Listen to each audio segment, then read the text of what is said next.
प्रचंड मोठा गुन्हा बाल सेक्स स्कॅन्डलच्या रूपानं 1995-96 पासून चालू आहे आणि त्याची माहिती हळूहळू अमेरिकेत प्रकट होत गेली 2005-2010 आणि त्या घटनेचा सूत्रधार जेफ्री एप्स्टीन नावाचा जो एक मोठा धनाढ्य उद्योगपती होता, त्याचा आत्महत्या किंवा खून झाला ऑगस्ट 2019 मध्ये.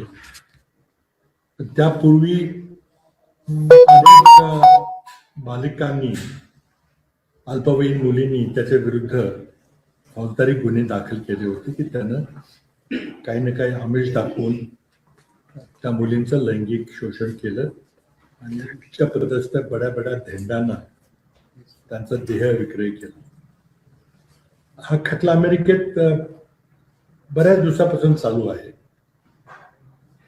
आणि या जेफ्री एप्स्टीन नावाच्या माणसाचा मृत्यू झाला अमेरिकेच्या हाय सिक्युरिटी प्रिझनमध्ये, न्यूयॉर्कमध्ये. आता त्यानं गळफास लावून आत्महत्या केली का त्याचा खून केला बड्या लोकांनी की तो काही बोलू नये म्हणून, त्याचे अजूनही स्पष्ट उत्तर काही अमेरिकेत आलेलं नाही. पुढं हे प्रकरण इतकं तापलं की दोन्ही पक्षांच्या खासदारांना हे प्रकरण दडपणं अशक्य पाराय झालं, कारण त्यांच्या मतदारसंघातील मतदारांनी त्यांना सांगितलं की आम्ही सगळं काही खपवून घेऊ, पण हे आम्ही खपवून घेणार नाही. आणि तुम्ही जर हे प्रकरण दडपायचा प्रयत्न केला राष्ट्रपती ट्रम्प यांना वाचवण्याकरता, तर पुढच्या निवडणुकीमध्ये तुमची काही धडगड नाही, आम्ही तुम्हाला काही मदत करणार नाही.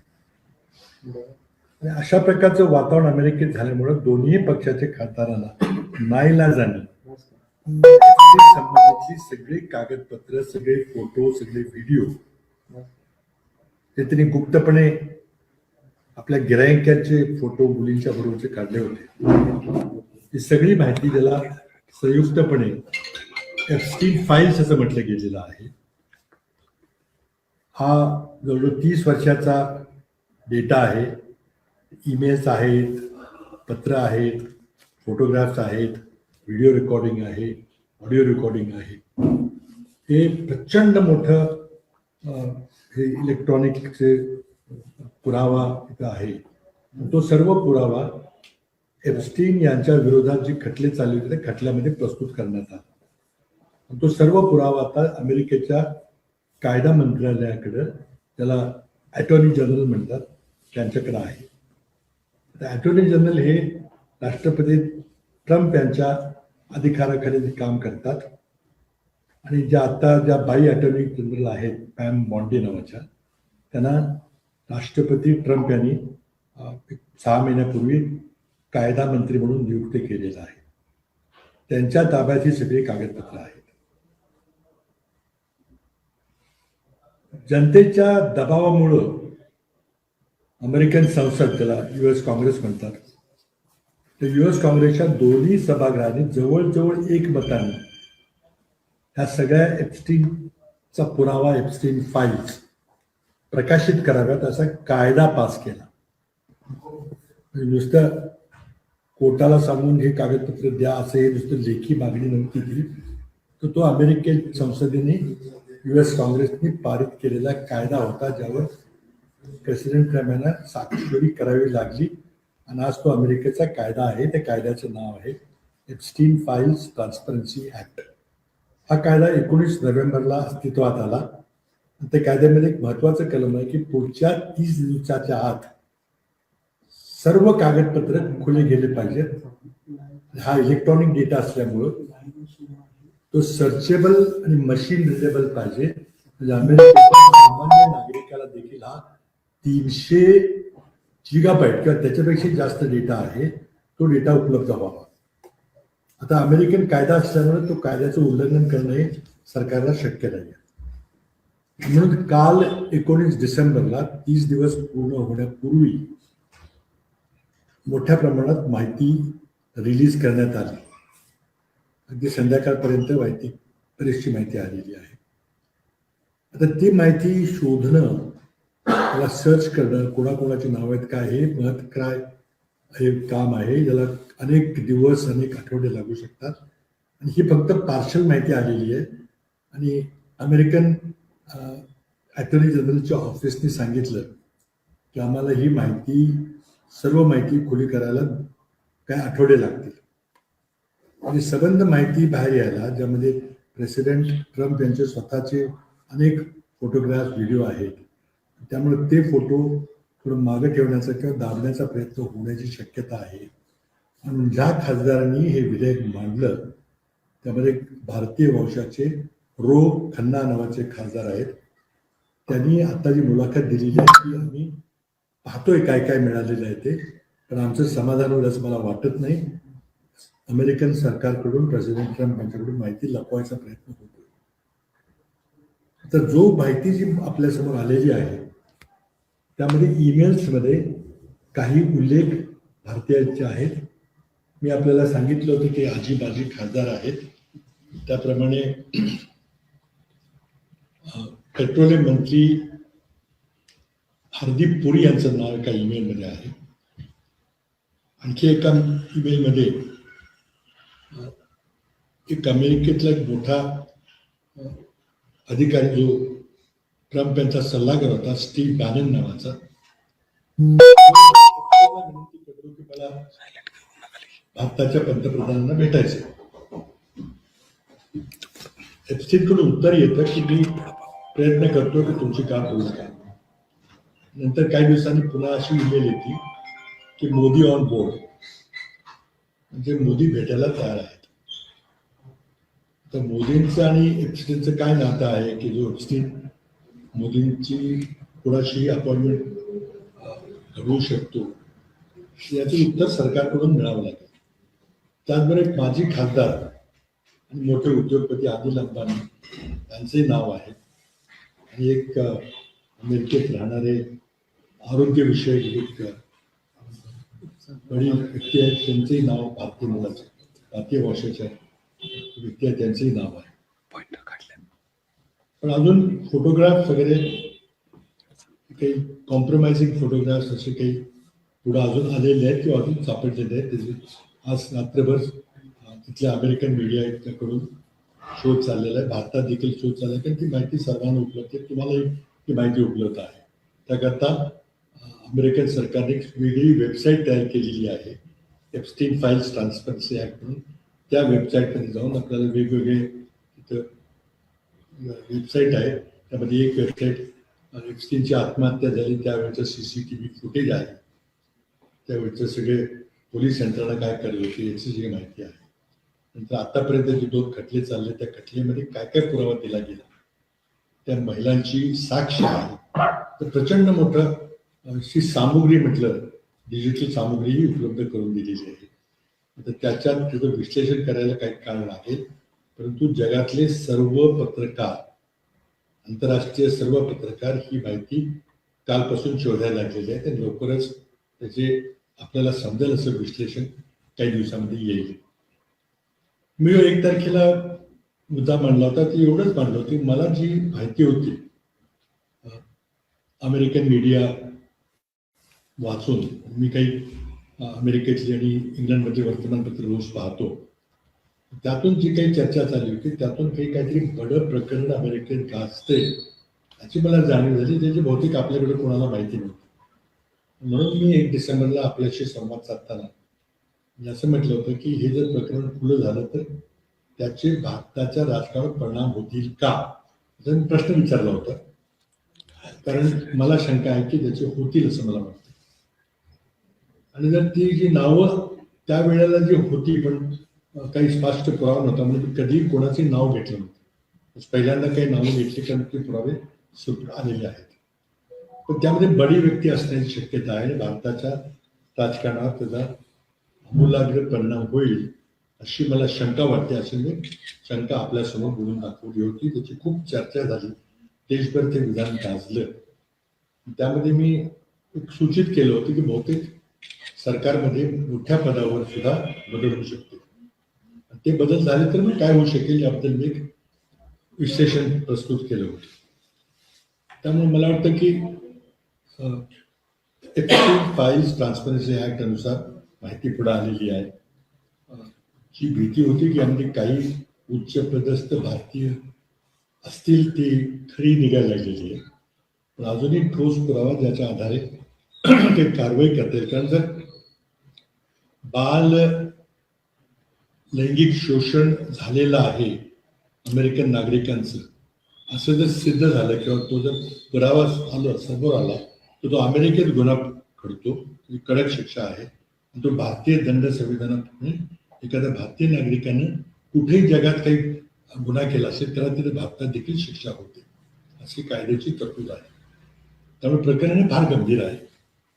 आणि ही जे पुरावे सापडले ते अर्थात ज्याच्याबद्दलचे पुरावे सापडतील तो नाहीच म्हणणार आहे माझा काही संबंध नाही, कुठेतरी मॉर्फ केलेला आहे किंवा व्हिडिओ बदलले असे काहीतरी पुरावे येईल. पण तो मग शेवटी जनतेच्या न्यायालयात ते सगळं खुलं होईल. आणि आपण अशा व्यक्तींच्यावर सरकार चालवण्याची सूत्र ठेवायची का नाही हे शेवटी ज्यांनी त्यांना तिथे नेमलेलं आहे त्यांना विचार करावा लागेल. भारताच्या जनतेला देखील विचार करावा लागेल. तर आत्ताची सध्या परिस्थिती एवढीच आहे की एप्स्टीन फाईल्स पार्शली खुल्या केल्या गेलेल्या आहेत. अजून खुल्या व्हायला काही आठवडे लागतील असं सरकारचं मत आहे. तिथे कदाचित सरकार आणि राष्ट्रपती यांच्यामध्ये संघर्षाला सुरुवात झालेली आहे. कारण खासदारांचं म्हणणं आहे की बहुतेक राष्ट्रपती त्यांचं स्वतःचं नाव त्यामध्ये आहे म्हणून ही माहिती लपवायचा प्रयत्न करतील जे अमेरिकेच्या कायद्याचं उल्लंघन असेल. आता हा मोठा संघर्ष होणार आहे ते आपण आता बघत बसलं पाहिजे. पण एवढंच आहे की काही नावं भारतातली कुठंतरी आलेली आहेत. मी काही ईमेल पाहिलेले आहेत त्याची माहिती आता आपल्या मीडियामध्ये सुद्धा याची खूप चर्चा होईल, विश्लेषण चालू होईल. एवढंच आजची माहिती आहे. आणखी काय आपल्याला विचारायचं असतं आता पण किती कागदपत्र बाबा आता एक्झॅक्टली किती आले माहिती नाही पण एकूण 300 GB डेटा आहे.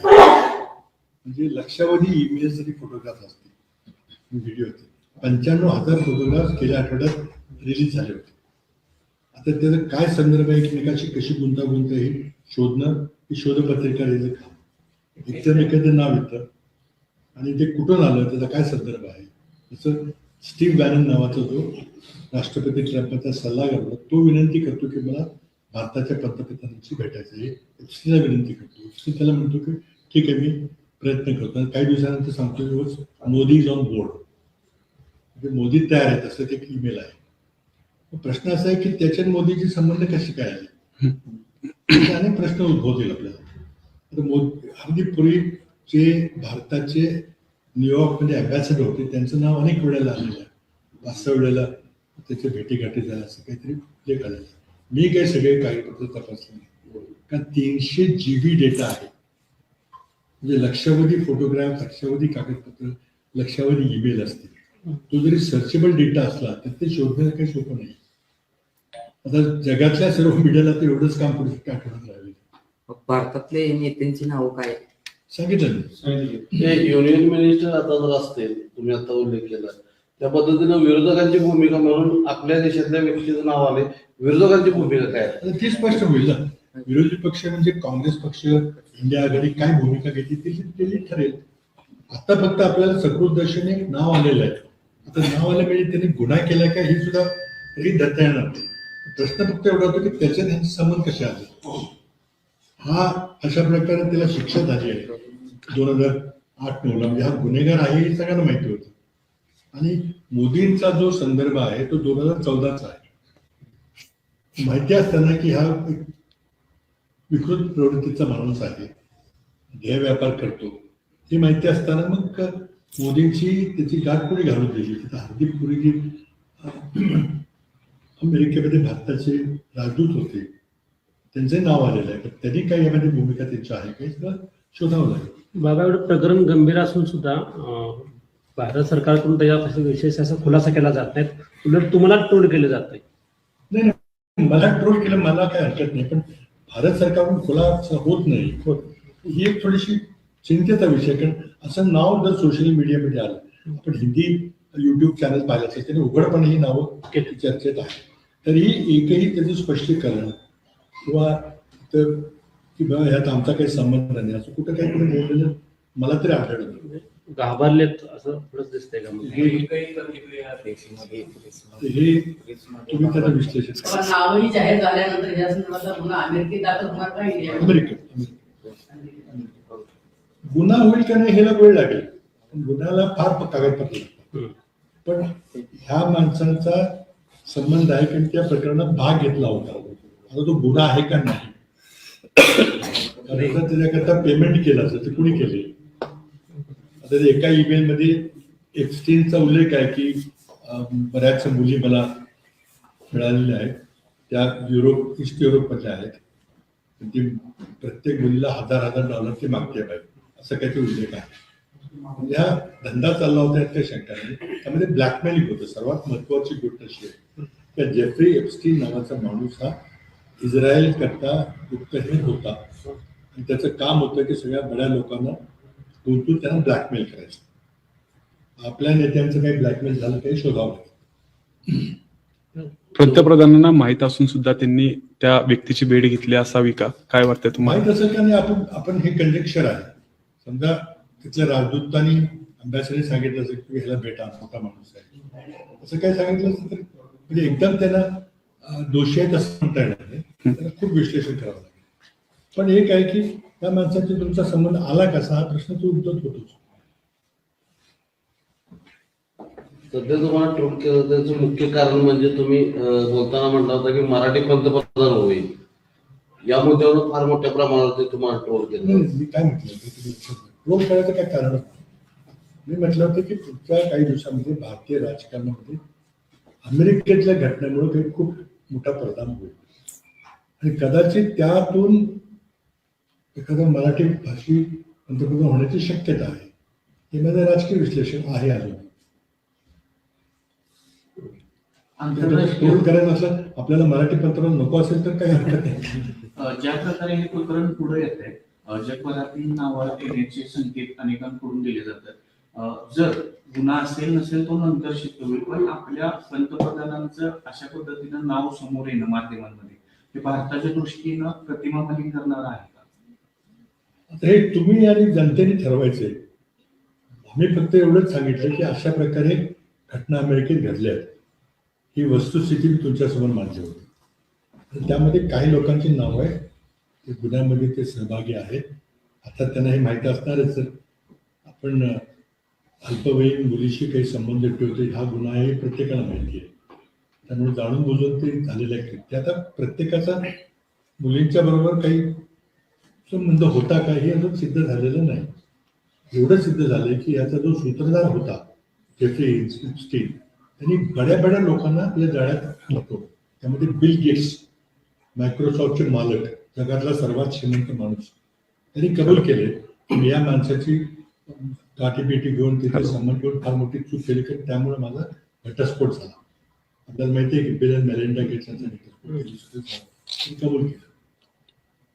इंग्लंडचे राजपुत्र प्रिन्स अँड्र्यू, आता जे बादशाह किंग चार्ल्स आहे त्यांचा धाकटा भाऊ, त्याच्यावर एका मुलीने स्पष्ट आरोप केला की यांनी माझ्याशी पैसे त्यांनी दिले आणि हे केलं आणि माझ्याशी संबंध, थोडी अल्पवयीन मुली होती, तिने कोर्टात तक्रार केली. तो खटला चालला होता.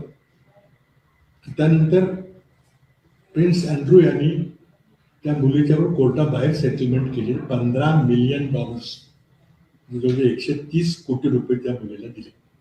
वस्तुस्थिती आहे, त्यांनी कबूल केलेलं आहे. आणि त्यानंतर जेव्हा प्रिन्स अँड्रू इंग्लंडमध्ये परत गेले तेव्हा त्यांच्या मोठ्या भावाने इंग्लंडच्या बादशाह किंग चार्ल्सने त्याची सगळी शाही पदं काढून घेतली, तिथे पदव्या काढून घेतली. त्यांची पदवी ड्यूक ऑफ यॉर्क होती ती काढून घेतली. त्याला सामान्य नागरिक म्हणून घोषित केलं. प्रॉपर्टीचा काही हिस्सा त्याला मिळणार नाही अशी भूमिका घेतली. आधी किंग चार्ल्सने का केलं? हा इंग्लंडचा बादशाह आहे, धाकट्या भावाबद्दल त्यांनी का केलं? पण किती $15 मिलियन म्हणजे 140 कोटी रुपये त्या मुलीला का दिले? उघड आहे सगळं, फॅक्ट्स आहेत. नंतर एक इस्रायलचे पंतप्रधान बेहूक हेराड म्हणून आहेत, त्यांची छायाचित्र प्रकट झाली आहेत. अत्यंत घाणेरडी छायाचित्र मुलींचं शोषण करण्यात आलेले. इस्रायलचे माजी पंतप्रधान, म्हणजे मोठ्या मोठ्या लोकांना तळ्यात अडकवतात. त्यामध्ये ट्रम्पचा मोठा रोल आहे. कारण ट्रम्प यांचे शेकडो फोटोग्राफ एप्स्टीन बरोबरचे आणि तरुण मुलीबरोबरचे फोटोग्राफ. आता ही जेव्हा माहिती जेव्हा येते आहे तेव्हा ती माहिती प्रकाशित करताना ज्या मुलींचे फोटोग्राफ आहेत त्यांची तोंड ते काळी केले, ज्याला इंग्रजीमध्ये रिडॅक्टिंग म्हणतात. एखाद्या व्यक्तीचं नाव आलं निरपराध होईल ती ओळ सगळी काळी केली. बरेचसे पुरावे नुसते काळे काळे कागद, सगळी ती माहिती रिडॅक्ट केलेली. कारण का तर अल्पवयीन मुलींची ओळख होणे, त्यांच्या चारित्र्यावर कायमचा बट्टा लागेल असं होऊ नये म्हणून ते रिडॅक्ट केले. तर त्यातून आता सगळं शोधून काढणं हे मोठं काम. मला वाटतं इतिहासात कधी इतके मोठे प्रमाणात डिस्क्लोजर झालं नव्हतं. आणि ते इतकं डिस्क्लोजर ते सांभाळून केलेलं आहे. ते करताना महिनाभर का लागला तर त्यांना प्रत्येक कागद तपासावा लागला. त्यामध्ये कोणाचं निरपराध व्यक्तीचं नाव आलं का किंवा विक्टीमचं नाव आलं का, ज्याच्यावर अत्याचार झाल्या त्या व्यक्तीचं नाव आलं का, कारण त्या व्यक्तीवर कायमचं बदनामीचं तिला फेस करावं लागतं. बाबा, सैन्य दलावर आणि ऑपरेशन सिंधूरबाबतीत बोलल्यानंतर तुमच्यावर पाकिस्तानची भाषा बोलता अशी टीका होते. मी आता त्याच्याबद्दल मुंबईला मी प्रेस कॉन्फरन्स घेईन. कारण हा माझा अधिकार आहे सरकारला प्रश्न विचारायचा, आणि त्या अधिकारात मी विचारत राहणार. तुम्ही म्हटलं ना की कुठलीही ह्याच विषयावर कुठलीही ताकद ही माहिती प्रस्तुत करण्यापासून अडवू शकणार नाही. तुम्ही आता सांगितले की हे फोटो ब्लर करणे वगैरे अशा ज्या गोष्टी चालू आहेत राष्ट्राध्यक्षाचं, तर हे मग कशाचं प्रतीक? नाही बघा, फोटो ब्लर करणं किंवा फोटो रिडॅक्ट करणं त्याला सर्वांची मान्यता आहे. कारण ज्या मुलींच्यावर अत्याचार झालेला आहे त्यांची नावं जाहीर करण्याची आपल्या कायद्यात पण आहे, आपल्या पण काय परवानगी नाही. आपण तर नाव पण आता ते त्यांचं ते बघून घेतलेलं तुम्ही म्हणताय ते बरोबर आहे. कार्यालयाकडे यांच्याकडे सगळी माहिती आहे. तो वाद आता अमेरिकन संसदमध्ये आणि प्रेसिडेंटच्या कार्यालयामध्ये चाललेला आहे जोरात. पुढच्या काही महिन्यामध्ये चालेल. त्याचा एका बाजूला प्रयत्न राष्ट्रपती ट्रम्पांना वाचवण्याचा असेल, काही बड्या झेंड्याला वाचवायचा असेल, आणि पार्लमेंटचं म्हणजे संसदेचं काम असेल ती सगळी माहिती मिळाली पाहिजे. आजच सकाळपासून आपण पाहिलं तो वाद सुरू झाला. तर सरकारचं म्हणणं आहे की इतकी माहिती आहे की आम्हाला एकदम ती पुरवता येत नाही, कारण ते नावं ब्लॅकआउट करायला वेळ लागतो असं त्यांचं म्हणणं आहे. बंद थँक्यू.